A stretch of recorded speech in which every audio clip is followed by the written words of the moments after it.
Everyone, this is Monica Dadik. कैसे हैं आप सब? आई होप आप सब अच्छे होंगे। और इन दिनों में कुछ मतलब ऐसा सही मौसम चल रहा है, कोई एग्ज़ाम नहीं है तो थोड़ा पढ़ने का कम ही मन कर रहा होगा। फिर भी स्टडी तो कंटिन्यू करनी है ना।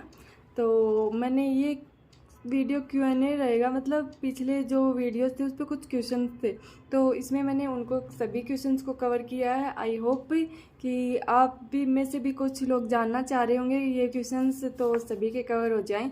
ठीक है, तो फर्स्ट क्वेश्चन, परसेंटाइल इंक्रीज नहीं हो रहा है। हम जो आपने बताया वो कर भी रहे हैं, बट परसेंटाइल इंक्रीज नहीं हो रहा है। तो यार इतना जल्दी तो नहीं होगा, एटलीस्ट 15 से 20 दिन जो आप स्पीड के लिए कर रहे हो वो कंटिन्यू करो, और जो भी रीजनिंग क्वांट में जो भी टारगेट्स हैं उनको पूरा करो। ऑफकोर्स इंक्रीज होगा परसेंटाइल, और जो मतलब क्वांट में जो छोटी छोटी चीज़ें हैं ना, स्क्वायर क्यूब और वो जल्दी फर्स्ट पार्ट सिंप्लीफिकेशन, अप्रोक्सीमेशन करना, सीरीज सोल्व करना, तो वो थोड़ा उन पे ध्यान दो तो क्वांट में ऑफकोर्स स्पीड बढ़ेगी।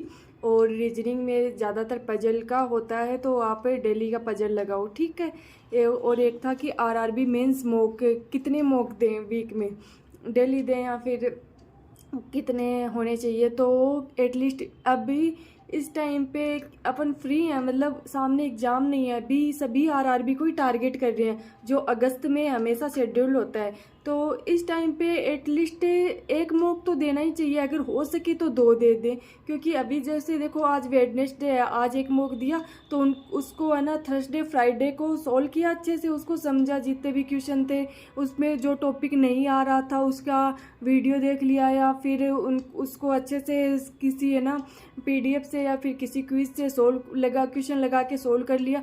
तो मतलब थर्सडे फ्राइडे सैटरडे 3 दिन दे दिया उसको सोल्व करने में अच्छे से एनालिसिस करके, और फिर देन एक और मॉक दे दिया। ठीक है, फिर ऐसे कर लो। तो आरआरबी मेंस का वीक में 2 मॉक या फिर 1, ये तो कर ही लो। और एक था कि कौन से मॉक दे, बिकॉज अभी अपन आरआरबी को टारगेट कर रहे हैं तो ओनली आरआरबी दे, अभी टाइम बहुत है। तो IBPS से भी कवर करें या फिर SBI PO क्लर्क भी कवर करें।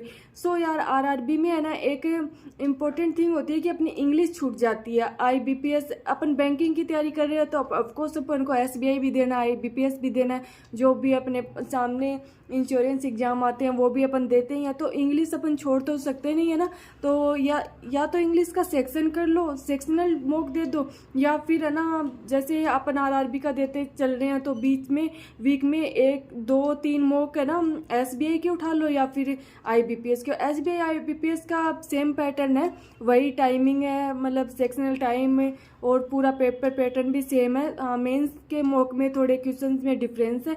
तो आप है ना इसमें इंग्लिश के लिए सेक्शन उठा लो, या सेक्शन डेली, ऑफकोर्स यार इंग्लिश को डेली कवर करना पड़ेगा तो डेली सेक्शनल तो रखो ही इंग्लिश का।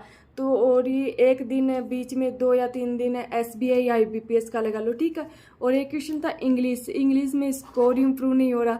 तो यार इंग्लिश में है ना बिल्कुल भी मतलब जल्दी तो स्कोर इम्प्रूव होता ही नहीं है।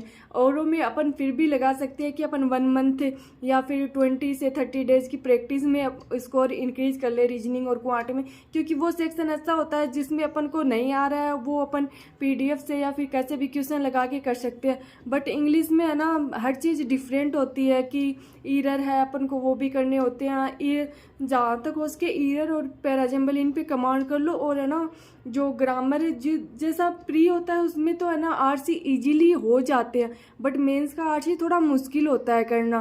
तो आप पहले इसमें ईरर के अभी मतलब सेक्शन वाइज कर लो, डेली नहीं हो सकता तो है ना जैसे आज का ओनली इंग्लिश का सेक्शन ईरर का ले लिया, ईरर की PDF सोल्व कर ली, मतलब 50 से 60 क्वेश्चन है ना, और फिर 2-3 दिन ईरर के सारे क्वेश्चन सोल्व कर ली, फिर पैराजम्बल ले लो और फिर RC, फिर धीरे धीरे मिक्स मैच चल लो है ना। तो है ना ऐसे इंग्लिश से मैं भी अपना इंग्लिश इम्प्रूव करने की कोशिश कर रही हूँ, मैं कुछ इसी तरह से कर रही हूँ। ऑफकोर्स मैंने पहले भी एक स्ट्रेटेजी शेयर की थी, उसमें मेरे को सच में इम्प्रूव हुआ था। मैंने आपको दिखाया था एक एक सेक्शन की मैंने कैसे लिखा, कितना स्कोर हुआ, कितना क्या हुआ। तो इस बार भी मैं मतलब थोड़ा डिफरेंट ट्राई कर रही हूँ कि स्कोर बूस्ट कर सकूँ। तो ऐसे आप करो कि है ना जैसे आज ईरर का PDF ले लिया, उसको 2-3 दिन सोल्व किया अच्छे से, जितने भी ईरर थे मतलब मैंने है ना पीएम पे सारे ईरर की क्विज़ की हुई है, और बीच में मैं उनको है ना रीअटेम्प्ट मोड पे भी कर लेती हूँ। और जैसे स्मार्ट कीड़ा की टॉपिक टेस्ट है उसमें भी मैंने ईरर की है। फिर और जहाँ भी मेरे को ईरर की मिलती है ना, ज़्यादातर मैं ईरर कर लेती हूँ। तो ईरर में मुझे कॉन्फिडेंस बन जाता है कि हाँ ये सेक्शन तो मैं अच्छे से कर सकती हूँ। 5 क्वेश्चन आए तो हाँ मुझे 3 तो एटलीस्ट समझ आ ही जाए उसमें, ठीक है। तो शायद मैंने आपके सारे क्वेश्चन इस वीडियो में कवर कर दिए हैं। और भी आपके कोई क्वेश्चन है तो आप कमेंट में बता सकते हैं, मैं हर कमेंट रीड करती हूँ। और मैं जहाँ तक कमेंट में आंसर दे सकूँ मैं वहीं पे आपको आंसर देने की कोशिश करती हूँ, ठीक है। और हाँ, लाइव मॉक का अपडेट मैं आप टेलीग्राम चैनल पर दे रही हूँ कि जब भी लाइव होता है पीएम पे मैं उसका अपडेट देती हूँ। ओली बोर्ड का भी अपडेट डालती हूँ, और भी मैं साइट से देख लूँगी लाइव मॉक मिलेगा तो मैं आपको ज़रूर अपडेट करूँगी, ठीक है। और मैं अभी कोई मॉक वगैरह मैं लाइव वगैरह अटेंड नहीं कर रही, क्योंकि अभी मैं अपनी हेल्थ पर ध्यान दे रही हूँ थोड़ा। तो और आपके जो भी डाउट है आप बता सकते हैं। Thank you.